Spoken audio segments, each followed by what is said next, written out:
Hello friends, நம்ம favourite சீரியலில் அடுத்து என்ன சுவாரஸ்யமாக நடக்குது அப்படின்னு சொல்லிட்டு பார்க்குறீங்களா?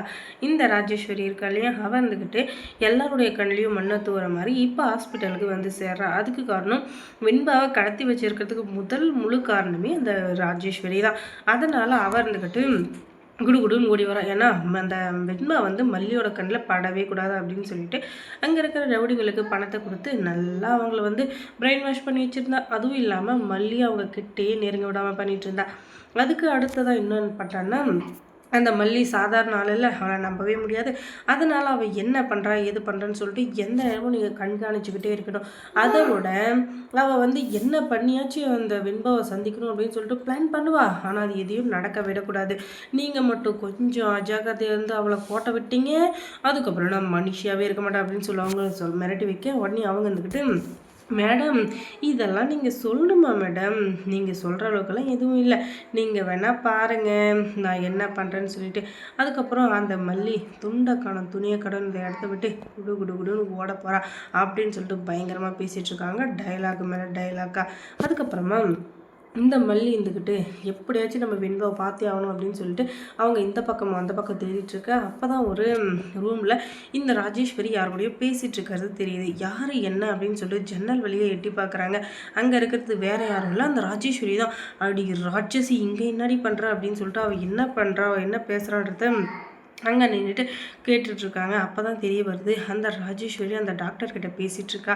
அதுவும் இல்லாமல் வெண்பாவை விடக்கூடாது, அந்த வெண்பா வந்து மல்லியோட கண்ணில் படவே கூடாது, ஏதாச்சும் ஒன்று பண்ணி அவளை இந்த ஹாஸ்பிட்டலில் விட்டு வேறு இடத்துக்கு நீங்கள் ஷிஃப்ட் பண்ணிவிட்டு அதுக்கப்புறம் அந்த வெண்பாவை உயிரோடே விடக்கூடாது. முக்கியமாக இதெல்லாம் நடக்கிற வரைக்கும் அந்த மல்லி கண்ணில் படவே கூடாது அப்படின்னு சொல்லிட்டு இவ சொல்ல, ஐயோ இவ்வளோ நடந்துட்டுருக்கா, எனக்கு எதுவுமே தெரியலையோ அப்படின்னு சொல்லிட்டு பயங்கரமாக ஃபீல் ஆகிட்டுருக்காங்க. இன்னொரு பக்கம் என்னடா இது, நம்ம நினச்சி எதுவுமே நடக்கலையே அப்படின்னு சொல்லிட்டு ஒரு பக்கம் அவங்களுக்கு கவலையாக இருந்தாலும், இன்னொரு பக்கம் இந்த ராஜேஸ்வரி தான் இது எல்லாத்துக்கும் காரணமா அப்படின்னு சொல்லிட்டு அவங்க ஷாக் ஆகி போய் நின்றுட்டுருக்காங்க. அடி பாவி இருக்குடி உனக்கு அப்படின்னு சொல்லிட்டு இந்த பக்கமும் அந்த பக்கமும் தேடுறாங்க. ஆனால் மல்லிக்கு வந்து வெண்பா எங்கே இருக்கா அப்படின்னு சொல்லிட்டு தெரியவே இல்லை. அவங்களும் எத்தனை வழியில் எத்தனை விதத்தில் தேட முடியுமோ எல்லா விதத்துலையும் அவங்க வந்து முயற்சி பண்ணுறாங்க. ஆனால் அவங்களுக்கு எதுவுமே இப்போ வரைக்கும் சரியாக அமையல. ஆனாலும் அவங்க சும்மா இருக்காங்களா? அதுதான் இல்லை, அதுதான் தாய்ப்பாசம் அப்படிங்கிறது. அந்த தாய்ப்பாசத்தில் அவங்க இருந்துக்கிட்டு எல்லா பக்கமும் தேடுறாங்க வெண்பாவை. வெண்பா எங்கே இருக்கான்ட்டு இப்போ வரைக்கும் கண்டுபிடிக்கவே முடியல. அதுக்கப்புறமா விஜய்க்கு ஃபோன் பண்ணுறாங்க. விஜய்க்கு ஃபோன் பண்ணி, விஜய் நீங்கள் தான் உங்கள் அக்காவை ரொம்ப நல்லவ வல்லவ அப்படின்னு சொல்லிட்டு நினச்சிட்ருக்கீங்க, ஆனால் அவள் பண்ண வேலையை பார்த்தீங்களா, இங்கே பாருங்கள் அப்படின்னு சொல்லிட்டு அந்த வீடியோவை அனுப்பி விடுறா. அதில் வந்து ராஜேஸ்வரி அந்த டாக்டர்கிட்ட பேசிகிட்டு இருந்தது, அதுக்கப்புறம் வெண்பாவை விடக்கூடாதுன்னு சொன்னது, அப்புறமா இந்த டாக்டருக்கு பணம் கொடுத்தது எல்லாத்தையுமே தெல்ல தெளிவாக வீடியோ எடுத்து அனுப்பிச்சிடுறாங்க. அது எல்லாத்தையும் பார்த்த விஜய் இருந்துக்கிட்ட, அடி பாவி எத்தனை வாட்டிடி என்னை வந்து முட்டாளாக்குவா, அதுவும் இல்லாமல் என் பொண்ணையே கடத்தி வச்சுக்கிட்டு என்னவே பிளாக்மெயில் பண்ணிகிட்ருக்க, அதுவும் எப்படி என் பொண்ணு வந்து யாரோ கடத்திட்டு போயிட்டாங்க, அதுக்கு காரணமே இந்த மல்லி தான் அப்படின்னு சொல்லிட்டு அவன் மேலே என்னை வந்து சந்தேகப்பட வச்சு அவள் கூட பேசாமல் விட வச்சு, இன்னொரு பக்கம் என் மனைவி மாசமாக இருக்கா, அவளை கொஞ்சம் கூட விடாமல் உன்னால் என்னென்ன பண்ண முடியும் இதெல்லாம் பண்ணிவிட்டு நல்லவ பாடியை நடிக்கிறேன் இதோ வரண்டி அப்படின்னு சொல்லிட்டு அந்த முடியாத நேரத்தில் கூட விஜய் இருந்துக்கிட்டு ஹாஸ்பிட்டலுக்கு பறந்துட்டு வராரு.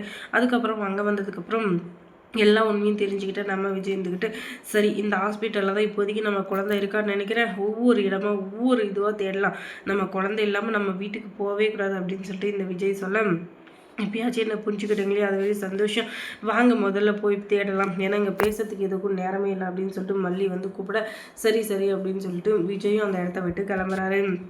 அதுக்கப்புறம் ராஜேஸ்வரி வந்து விஜயை பார்த்துட்றா. விஜய் இங்கே என்னடா பண்ணுற அப்படின்னு சொல்லிட்டு கேட்க, அடி பாவி என் பொண்ணை கடத்தி வச்சுட்டு இப்போ நல்லா மாதிரி அடி நடிக்கிறேன் அப்படின்னு சொல்லிட்டு பொலியர்னு அந்த ராஜேஸ்வரி கண்ணில் வைக்க, அதுக்கப்புறம் அவள் கன்னத்தில் கையை வச்சுட்டு அங்கேயே உட்கார இன்னும் விறுவிறுப்பாக தொடருது இந்த தொடர்கதை. அதுக்கப்புறம் மல்லி சீரியலில் என்ன சுவாரஸ்யமாக நடந்திருக்கும் அப்படின்னு நீங்கள் தெரிஞ்சுக்கணுன்னா நம்ம சேனலை சப்ஸ்கிரைப் பண்ணுங்கள், அது பக்கத்தில் பெல் ஐகானை கிளிக் பண்ணுங்கள். தேங்க்ஸ் ஃபார் வாட்சிங்.